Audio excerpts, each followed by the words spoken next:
பராசக்தி ஆதிபராசக்தி தீபாவளி நல்வாழ்த்துக்கள். தீபாவளி இயற்கைதான் வழிபாடு, இயற்கைதான் தெய்வம், இயற்கைதான் பூமி, இயற்கைதான் கடல்தான், இயற்கைதான் காற்றுதான், இயற்கைதான் ஆகாயம்தான், இயற்கைதான் சூரியன்தான், இயற்கைதான் சந்திரன்தான், இயற்கைதான் மழையும் தீயும் அமைப்பு உண்டு. இயற்கைதான் தாய் உள்ளம் படைத்தது. இயற்கையில் ஏற்பட்டது தான் விஞ்ஞானமாக மாறுகிறது. விஞ்ஞானத்தினுடைய பிள்ளைதான் விஞ்ஞானமாக மாறுகிறது. விஞ்ஞானத்தில் ஏற்படும்போது கூட இயற்கையில் எந்த சம்பந்தமும் கிடையாது. மழையால் தான் மின்சாரத்தை தயார் பண்ணுகிறார். சூரிய ஒளியில் தான் வெப்பச்சலனை இருக்குது. இப்போ தான் சொல்லுவாங்களே, இது சொல்லுவாங்க சாட்டலைட்னு சொல்லிட்டு, அதன் மூலியமாக தான் ஏற்படுறது. தாய் இல்லைன்னா பிள்ளை கிடையாது. பிள்ளையின் உழைப்பாலும் நல்ல முறையில் ஏற்கப்படுவது. இயற்கை வளங்கள் நல்லா வளரும்போது தான் நல்லா அமைதியாக நிம்மதி இருக்கும். இந்த தீபத்தை ஏற்றுவதென்றால் அதுக்கு ஒரு தர்மம் தேவை. ஒரு வத்துப்பட்டி ஒன்று, ஒரு அதில் இருக்கிற குச்சி எடுத்து அது ஒன்றோடு தேய்க்கும்போது ஒளி உண்டாகிறது. ஒளி உண்டவுன்னு தீபத்தை ஏற்றும்போது இருள் நீங்கிறது. அது இருள் தான் வெளிச்சமாக தெரிகிறது. உள்ளத்திற்கிற உயிர் தான் ஒரு மனிதனாகிறதும் தெய்வமாகிறதும் அயோகனாக மாறுவதும் திறனாக மாறுவதும் நல்லவனாக மாறுவதும் அழியா செல்வமாக மாறுவதும் சித்தர்களாகவும் முனிவர்களாகவும் கல்வெட்டுகள் மூலமாகவும் தெரிந்து கொள்ள முடிகிறது. தீபாவளி என்பது பிறருக்கு உதவுவது ஒரு தீப்பற்றி திருச்சி விளக்கேற்று இருள் நீக்குவது போன்று தர்மன்ற பெயர்களையும் இனிப்புகளை கொடுத்து புது சட்டைகளையும் வேடிக்கைகளையும் தென்பண்டங்களையும் பூமி இயற்கையால் மழையால் வளர்க்கப்பட்டது.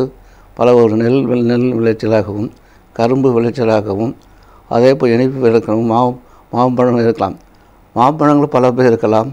மண்ணால் ஏற்படும் உற்பத்தியாக இருக்கும்போது மழை பெய்யும்போது கூட தான் இறைக்காமலே அது தேவையான இயற்கை வளத்தை தன்னை வளர்க்கிறது.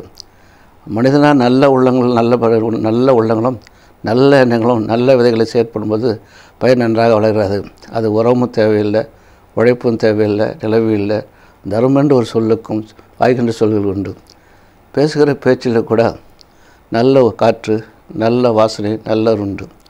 பேசும்போது துர்நாற்றம் அடிக்கிறது. துர்நாற்றம் இருக்கிறதா அவன் வாயை கொப்பளிப்பதும் வாயை தேய்ப்பதும் செய்கின்ற வாய்ப்புகள்லாம் அவனவனுக்குள்ளே ஏற்படுகின்ற உள்ளங்கள்.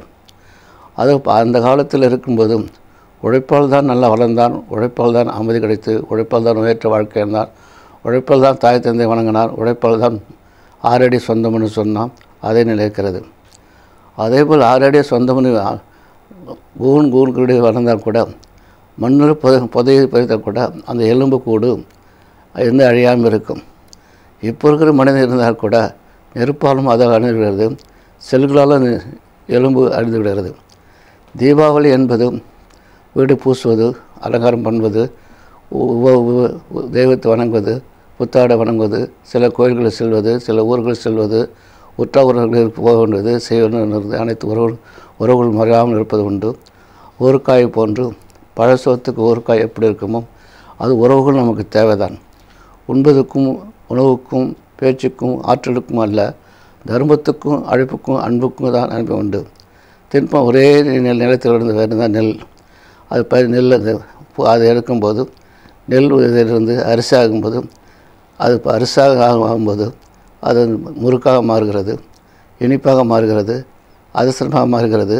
கரும்பு அது உற்பத்தியாக வருகிறது. அது எண்ணெயாக மாறுகிறது, கடல் எண்ணெயாக மாறுகிறது, நூலாக இருக்கிறது.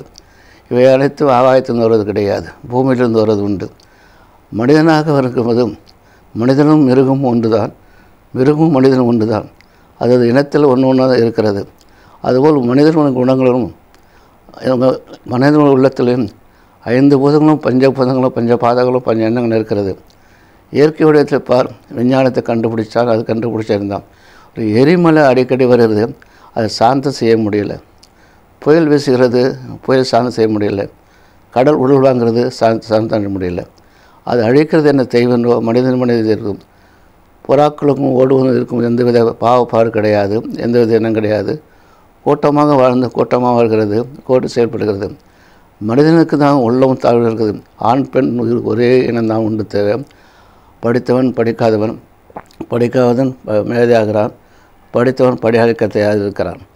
உள்ளன்பு என்பது மனப்பூர்வமான ஆசையோடு அன்போடு இருக்கும்போது செவிகளும் பார்வைகளும் உள்ளங்களும் பேச்சுகளையும் நடைமுறை பாவத்தைகளையும் சேர்ப்பது. கொடுப்பது போல் கொடுத்து வாங்குவது போல் வாங்குவது, அடி போல் அடித்து அழுவது போல் இல்லாமல் உள்ள தெளிவாகவும் மன தெளிவாகவும் இருக்கணும்.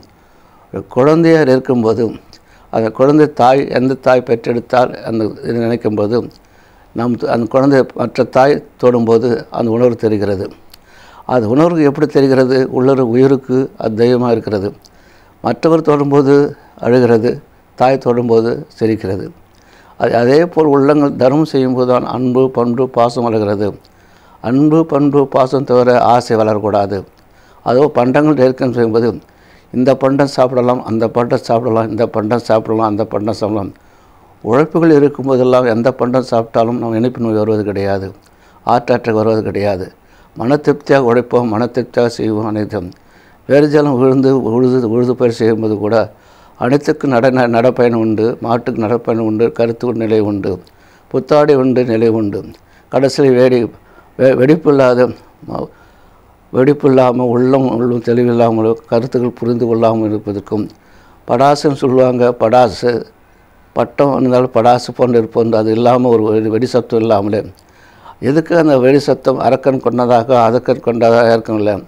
இப்போல்லாம் அரக்கன் கொண்டு வந்து நம்மளாம் அரக்கனாக மாறிக்கொண்டு இருக்கிறோம், குண்டாக மாறிக்கொண்டு இருக்கிறோம், துப்பாக்கி மாறிக்கொண்டோம், எல்லை விட்டு எல்லை வருகின்றோம்.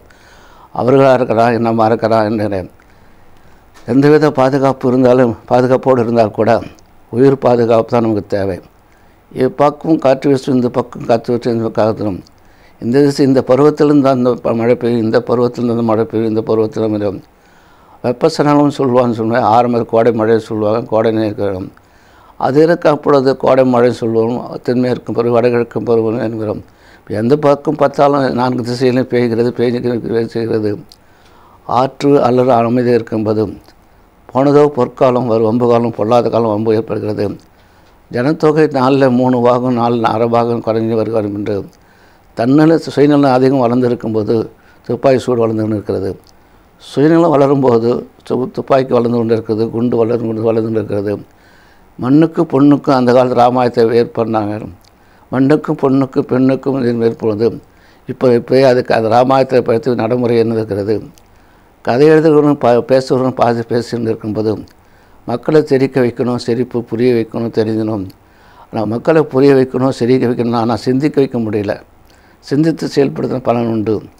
தீபாவளி இருக்கும்போது, தீபாவளி பண்டிகை இருக்கும்போது சந்தோஷமாக இருக்கும் செய்தி உண்டு.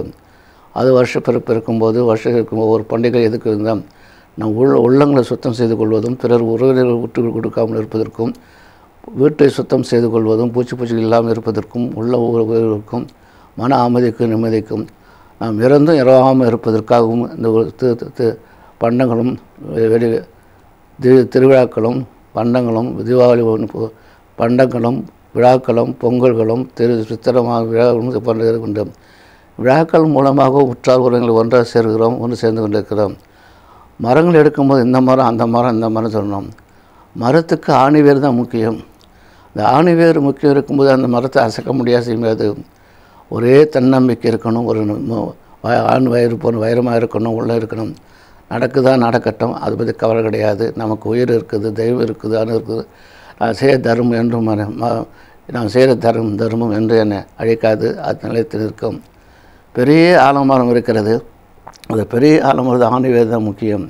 அந்த பெரிய ஆலமரத்துக்கு கீழே விஷ செடி, அந்த செடி தான் அது வளராது, அழிந்திடும். சிறிய செடி வளரும்போது தான் விஷ செடி அழியாது, அது மரத்தை அழிச்சுவிடும். ஆலமரம் அதே என்ன இருக்கும்போது அரச மரம் கூட எடுத்து பெரியதாக இருக்கும்போது, ஆணிவேர் பெரியதாக இருக்கும்போது, மரம் பெரியதாக இருக்கும்போது பழம் சிறிதாக இருக்கும். அதே மரம் சிறிதாக இருக்கும்போது உள்ளம் சிறிது இருக்கக்கூடாது.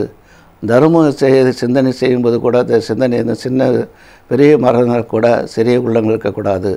பெரிய மரம் இருந்தால் கூட சிறிய பழம் இருந்தால் கூட சிறிய ஒரு சிறிய துன்பங்களும் அன்புகளும் இருக்கக்கூடாது. பெரிய மரம் இருந்தால் கூட சிறிய காயம் அது பெரிய காய்கையிலிருந்து விழுந்தால் என்ன ஆகும்? மண்டை உடையும், அது உடையும்.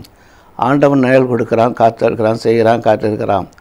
ஆண்டவன் பெரியதும் சிறிது வைக்கிறான் செய்திருக்கும்போது ஆண்டவன் யார்? நீ யார்? நான் யார்? ஆளுகின்றவனா அரசன்கின்றா? ஆண்டவன் ஆடுகின்றவன் பாடுகின்றவன் காற்றில். காற்றிலே பாடுகின்ற அனைத்து சேர்க்கும்போதும் தெய்வத்துக்கும் தெய்வம் சேர்ந்திருந்தார். இயற்கையே தெய்வம் போட்டு, ஆண்டவன் போயிட்டு தெய்வம் போச்சு, இயற்கையாக வந்தாச்சு, இயற்கை வழிபாடு இருந்தான். கடல் இருக்க வரைக்கும் மழை இருக்கும், பூமி இருக்கும், காற்று இருக்கும். எல்லை இருக்கும்போது மழை உண்டு, மனிதன் உண்டு. மனிதனுக்கு எத்தனை வருஷம் தான்? அத்தனை வருஷம் கிடையாது. நல்ல உள்ளவனும் நல்ல எண்ணம் ஆசை ஏற்படும் போது அவன் இன்னுமே என்ன அழிந்தால் கூட என்ன அழியாது இருப்பார்கள் தர்மம் என்ற பெயரில். அதுபோல் தீபாவளி வாழ்த்திலும் நீங்களும் சந்தோஷமாக இருக்கணும், பிள்ளைங்களும் சந்தோஷமாக இருக்கணும் தானே. பிள்ளைகளையும் கண்ணும் கருத்து இருக்கணும். பக்கத்து வீட்டு இருக்கும்போது பக்கத்து வீட்டில் நெருப்பு எரிகிறதுன்னு விட்டு பார்க்கக்கூடாது. யோகத்தனம் பண்ணால் அதனால் பற்று எரிட்டு சொல்லக்கூடாது. அது நெருப்பு நமக்கு வரும். நாம் இருக்கணும். அந்த நேரத்தில் சந்தேகம் பண்ண அயோக்கியத்தனம் நல்ல நண்பனாக இருக்கணும். நண்பனும் பகையாகக்கூடாது, பகை நண்பனாகக்கூடாது. தெய்வமான உள்ள தெளிவாக இருக்கணும். தீபாவளி வாழ்த்து. ஓம் சக்தி, பராசக்தி.